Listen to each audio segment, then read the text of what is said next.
Hello and welcome to Your Coaching Journey, a podcast for doctors about coaching. Whether you're a coaching doctor, a doctor who is learning to coach, or a doctor who'd like to build coaching into your professional life, then this is the podcast for you.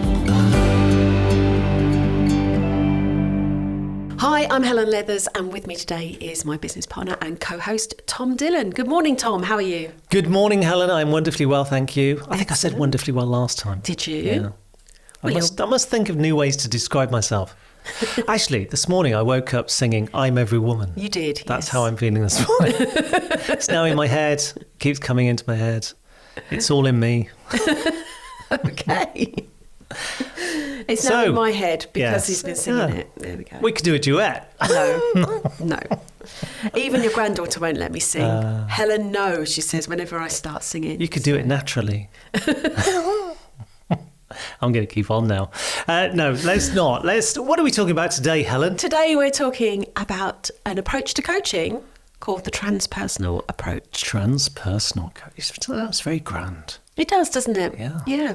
That's what we're going to explore. So, can we start by me asking what it means, transpersonal coaching? Yes, I think we can easily say transpersonal / spiritual, just for a shorthand. There are some differentiators, I think. I'll go on and explain it. But transpersonal is sort of defined as going beyond the ego in terms of consciousness and that kind of thing. So it's a bit more of a spiritual approach to coaching. Now, knowing you as I do, I know that you're kind of immersed in that spiritual approach. And that's kind of been, before you joined me on the Transformational Coaching Diploma, you ran your own spiritual coaching course. So you have that background. So tell me a little bit about your learning around spiritual transpersonal coaching. Yeah, well, I've been on a spiritual journey probably all my life, but certainly since I was a teen and before the internet as well. So I'd walk to Was there a time before the internet? There was a time before the internet. I would walk I'm too young. to the library to find there, 10 books on a shelf that related to spiritual stuff. There's a lot more out there now. But yes, I've been exploring my own spirituality and beliefs for a long time, and it's constantly evolving. It's always interesting to explore. I've also studied, as you know, psychology, as well as coaching and coaching psychology. And I've run workshops, I've run training, I've run coaching around spirituality and other people sort of exploring their spiritual beliefs. And I did a short program with the Aleph Trust, which is, it was actually a module from their Masters in Transpersonal Coaching. And the Aleph Trust are affiliated with the Liverpool St John Moores University. So done a bit of that, done a bit of my own research around the training involved and explored it from an academic perspective as well. So lots of different ways of looking at it. And as you say, I've previously created a spiritual coaching program, which I was delivering before working with doctors. So yeah, it's been a big part of my life, is that spiritual element. But I always like to always think of that it's entirely practical with a sprinkling of magic. Okay. The way I work. So I like both ends of the spectrum, if you like, the spirituality and the psychology. Very good. Okay, so let's delve into it a little bit more. So you said that it's that beyond the ego, there's practical, but a bit of magic, or practical magic. One of your favourite movies. Tell us what it is. Okay, so let me go to, I'm going to read some definitions to you, and I'd like to get your reaction to them. Okay. So there's a book called the Transpersonal Coaching Handbook, which is part of the course that I did with the Aleph Trust. It was provided by them. And they say that transpersonal coaching is involving conversational and introspective processes to shift the client's attention in a manner that creates space in the consciousness for inspiration and transformation to occur naturally. That sounds a lot like coaching. It does sound like coaching, doesn't it? Yeah, it just sounds like coaching. It works with the unconscious processes that are at the root of most of our problems in life. It does so in a natural conversational way. It identifies unconscious triggers and patterns that give rise to one's thoughts, feelings, behaviours and resulting circumstances. Sounds like coaching. It does, doesn't it? Yeah. And really hooking in there to the cognitive behavioural approach to coaching in particular. But it's also holistic. And we do work in a very holistic way with transformational sounds like coaching. to me. I describe it as an understanding and a recognition that we are more than mind and body and more than a thinking mind. And most people have this deep yearning within them to find a sense of meaning, to find a sense of purpose. And also, and I think this is what really defines it more, is that this idea of something beyond ourselves, something beyond even family and community, but moving into humanity, moving into transcendent experiences. So I think so we might be moving beyond normal everyday coaching in thinking about that. Yeah. So I think from my perspective, working as I do in a transformational way, I'll probably get to that meaning and purpose. But maybe not much beyond that. That's probably I don't want to restrict myself, but I think the conversations I have with people tend not to go beyond their life, their world, and then the meaning and purpose that they want to find in it.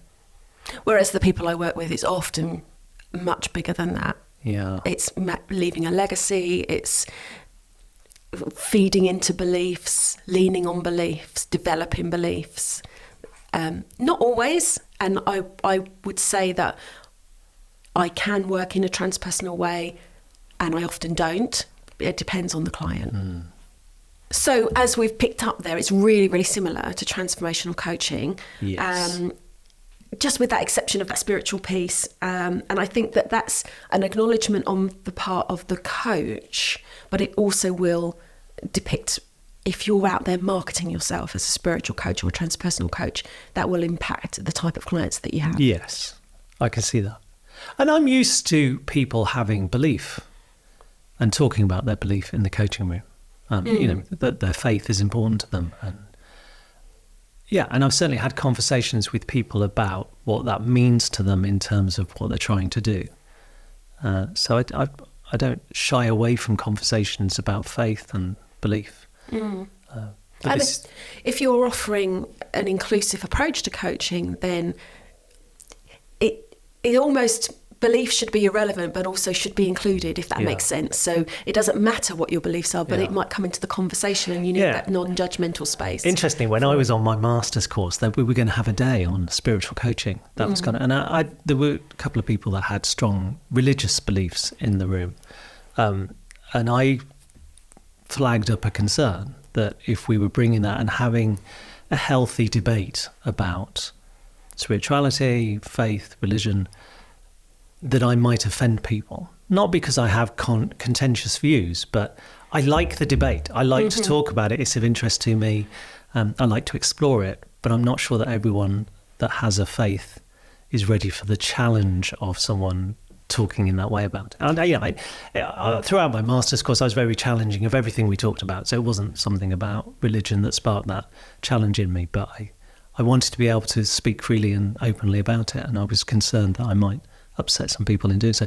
So we never actually had that day of spiritual coaching. They shied away from it. I wasn't because shying of you. away. Well, because of me, because of my challenging nature.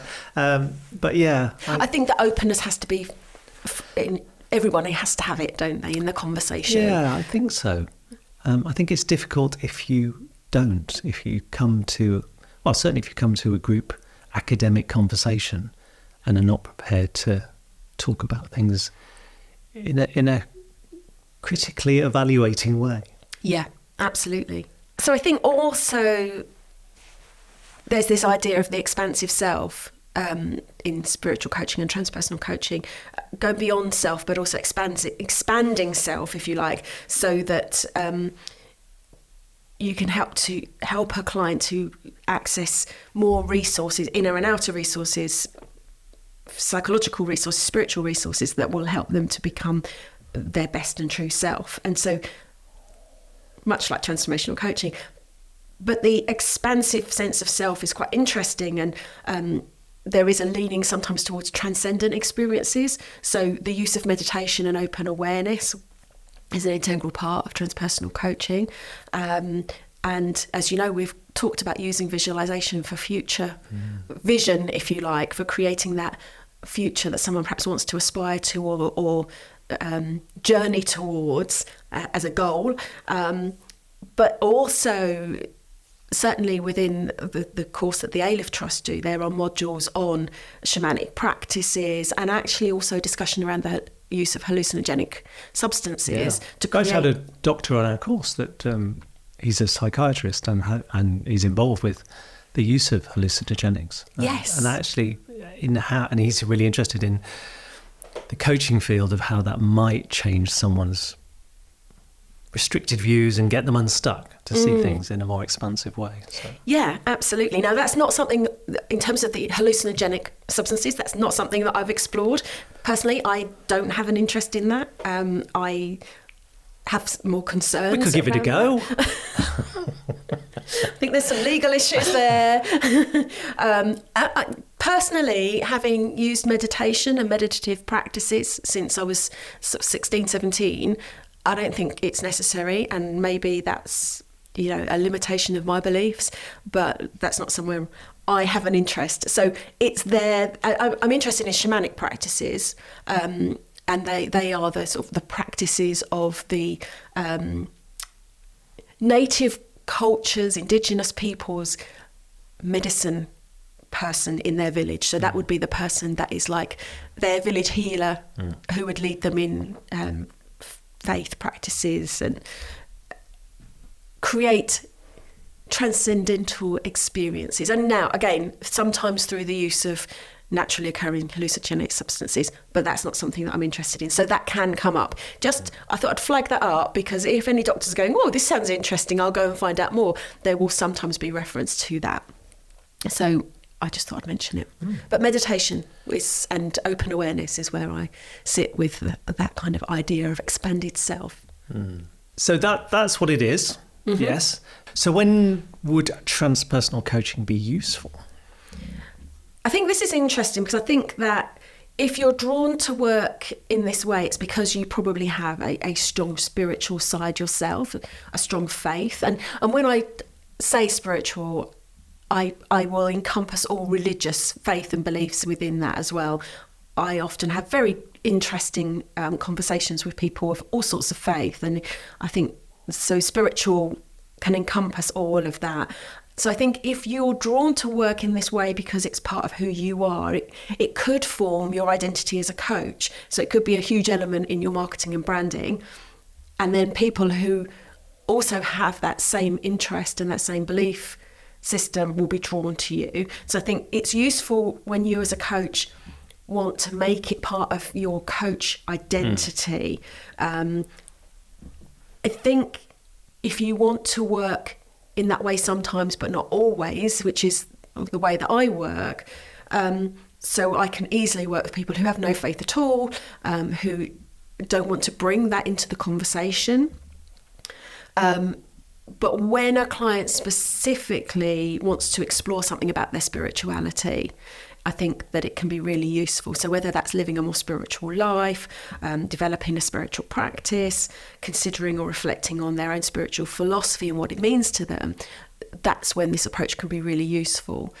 So I think it becomes an integrated part of who you are, unless you specifically use it as your marketing strategy. But I think that's sometimes where there's a danger, which I'll come on to talk about later. In saying that, so if you were a transpersonal coach or a spiritual coach, then you were going to attract people that would like to talk about the spiritual side of their life.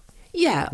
Or equally, they might want to talk about something very tangible in their life, but the spiritual part is important to them. Yeah, good. Okay. So in practical terms, in what you're doing in the coaching room, what tools, what techniques, exercises might you bring to a transpersonal approach? I'm glad you asked, because you know those definitions I read out earlier, and you said, it just sounds like coaching. Yeah. All of the tools that we use on our course could be used with that transpersonal, spiritual approach in mind. Give me some examples. Well, if we're looking at, we talk about visualization to create that future vision.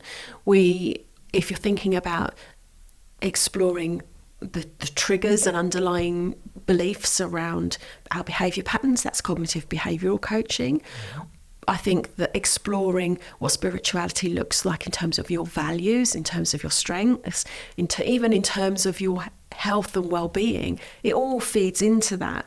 But also, I actually created an acronym when I was...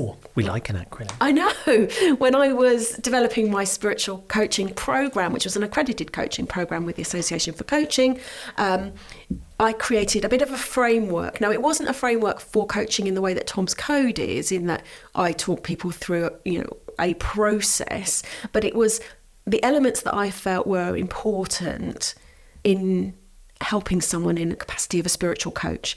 So it was called Evolve. Oh, okay. Which I thought was a nice acronym as well. And that included expanded awareness. So that's that opening of the mind through the use of meditation and altered states of consciousness or awareness. And vitality is the next one, which might sound a bit odd, but I think vitality is really important. It's about how we nourish and sustain ourselves, but not just physically. It's about mind, body and spirit nourishment. So how do you stay energized, vital and connected with your spiritual energy and spiritual self? Observation of self is the O. And that's related to observing, understanding and changing our patterns, behaviours and habits, and helping with our emotions. So we really start to understand ourselves at so many different levels. Then the L is living on purpose, which is about finding the meaning, the purpose in our lives. And I think that's a vital part of this jigsaw, because one of the things I think can really take the colour out of our lives if we feel that we're missing some meaning, missing some purpose. And we've talked about that before, haven't we, in terms of positive psychology, that is a really important part of positive psychology. So that's about, how do I live in alignment with that? And often that living on purpose is really closely linked to our spirituality, and to a legacy perhaps that we want to leave. So I think that's really an interesting... What do we mean by legacy? I'm always confused by this. I listen to a lot of podcasts where they ask sports people, what do you want to leave as a legacy? I find it a really confusing question. I think the sort of traditional part of legacy would be linked to business people leaving a business to their descendants, or some way of leaving some financial stability to people. But I think other more spiritual legacies are, what do you see in the world that you want changed, that you want different? And I think people who are drawn to spiritual coaching often have a real sense of wanting to change the world or their world in some way, whether that's at a community level or at a global level. So I know people who are really spiritual and really motivated to end world hunger. That sounds like a huge task, but that they feel that their contribution to that is their legacy.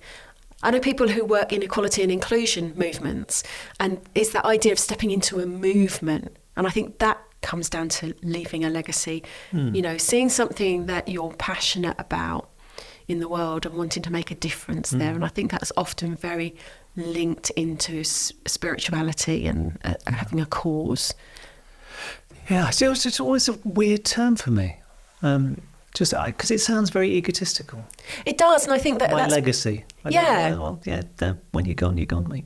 Although, I do think, in terms of our legacy, in terms of the training that we're doing, I said this to someone the other day. I love my coaching. I love coaching people, and I love the impact you can see in the room when someone changes.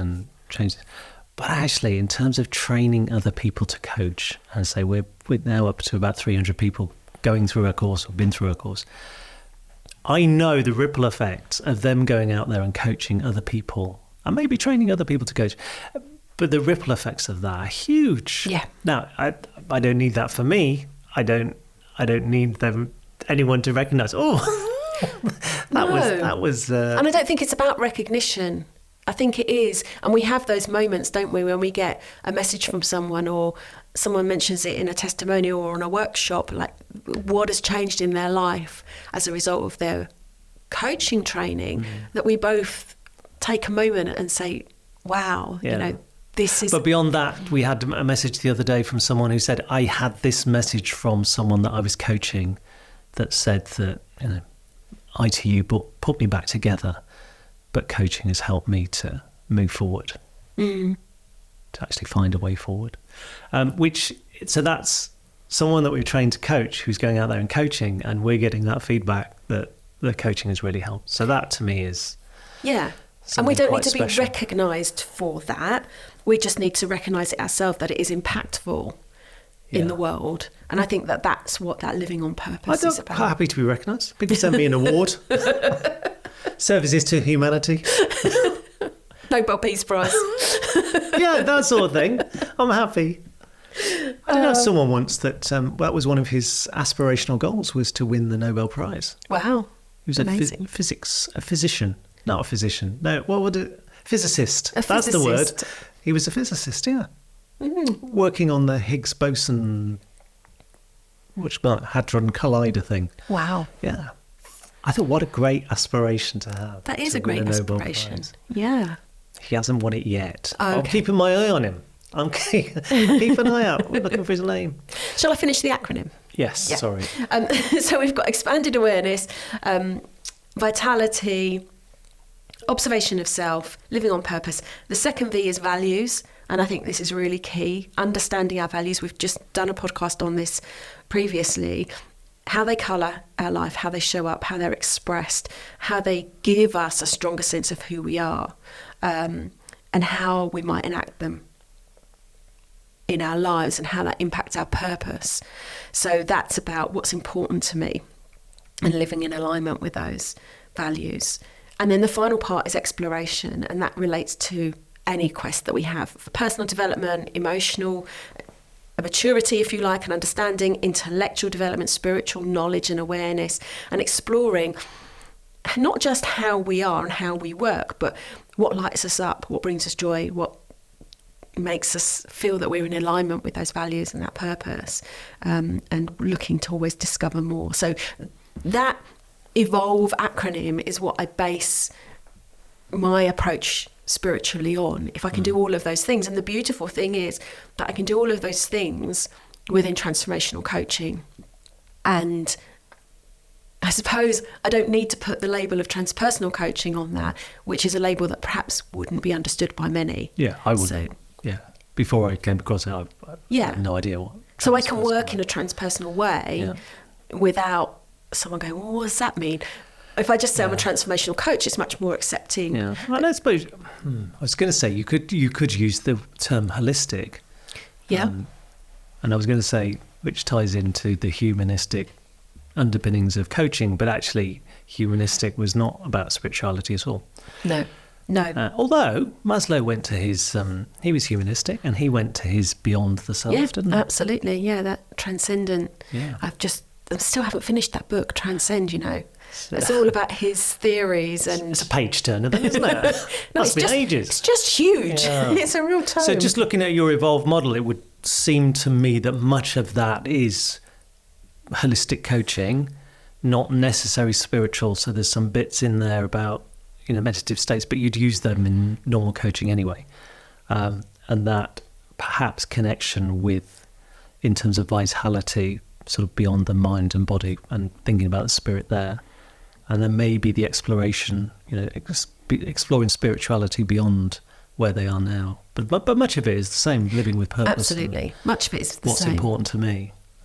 It's just adding a different layer in, I think. Now, I think what is really important here is that I can coach someone without them knowing my beliefs at all. Well, it's not about us as the coach, is it? No, absolutely. I did once on a discovery call have someone say, what do you believe? And I said, this is completely irrelevant, actually. What I believe is nothing to do with how I would coach someone. But for some people, maybe it is. And I just want to mention that because the term coach isn't protected, and because a lot of people have taken it on, So we see not just business coaches, but marketing coaches and this, that, and the other coaches. When you see a spiritual coach, if anyone is listening and thinking, oh, I've just seen an advert for a spiritual coach or a spiritual coaching course, do some research on it, ask some questions, because what I found is there are lots of people who say they're a spiritual coach, but what they're actually going to do is teach you about their spirituality. Yeah. They're going to take you through a course of lessons, how to. So I quite often see it linked specifically to more New Age thinking. So, which, I'm not averse to myself, but it becomes synonymous with it. So people will say, I'm a spiritual coach and I use card readings, and I will show you how to do card readings. That's not coaching. That's different. So I think that there's some caution to be had there around understanding what someone is offering if they say they're a spiritual coach. Well, I guess if that's what appeals to you, you're going to take them up on it. Absolutely, when we looked at somatic coaching, Richard Strozzi Heckler in the United States, he's written a book about the art of somatic coaching. But part of his art is you have to practice Aikido. Yes. Why is that a thing? Why would you have to practice Aikido to do somatic coaching? So you are going to get people who have a particular way of being and say, well, this is spiritual coaching, this is how I do it. And pay your money, take your choice. Yes, but I think that what's really important is to understand how they work. So if you go to someone for coaching and they say they're a spiritual coach, it's really important to understand what are they actually offering, because we talk about having that space to think and do our own thinking and being asked questions in the coaching space. And I think you always need to make sure that if that's what you're looking for, that's what you're going to get, and you're not just going to go to someone and be told something, because that's obviously training. Yeah, and whilst you've said that you're not coming at this from a religious angle, that I know that we've had coaching doctors go through our program who do have religious faith and actually use their coaching in their ministering within their church. Yeah. So it's definitely, that way of being, of holding the space for someone, is a very empathetic, just connecting with another human, isn't it? Which a lot of organised religions would hope to do. So I think it can be really useful for people coming at it from that side as well. Yeah, and I think just to sort of finish up on that, really, that if people are interested in transpersonal coaching and have a spirituality, they could do transformational coaching and bring in their own spirituality. And we talked about this the other day, much like my coaching, when I did my coach training, we're going to teach you, this, or you may be on another course that teaches you certain things. You go that away and weave your own magic into that, whatever that magic looks like, from whatever faith and belief. So if you want to bring your own spirituality into the coaching room, or the concept of spirituality into the coaching room, there is space for that. Yeah, and certainly in our transformational coaching training, we're not saying you have to do it this way. We're offering people different approaches, and if one of their approaches that they add into that is spiritual coaching, then we're all in favour of that. Absolutely. Lovely. Well done. Thank you. Thank you very much Welcome. for taking us through transpersonal coaching, another approach to coaching. So next time on the podcast, we will be... Well, we're following on from transpersonal coaching with a look at using meditation and mindfulness in the coaching room. Okay, so diving in a little bit deeper to that specifically. Wonderful. I shall look forward to that. Thank you, Helen. Look forward to seeing you next time. Bye for now.